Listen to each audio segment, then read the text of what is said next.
నా మాలకొండ సామి నా మొరవినవేమి, వరాలిచ్చి మమ్ము కరుణించవేమి.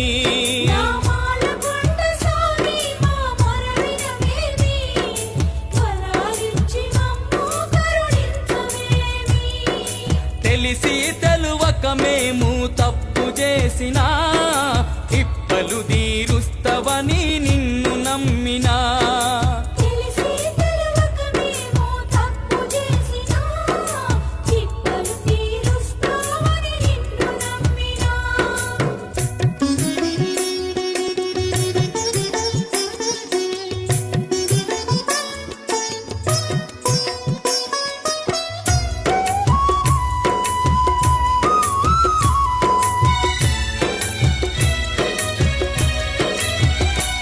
నువ్వు ఎంత ఎత్తునున్నా నా మదిలో నిలుపుకున్నా, నా మాల కొండనెక్కి నే వరము కోరుతున్నా. ఒక సంటి బిడ్డనిస్తే ఎత్తుకుందామనుకున్నా,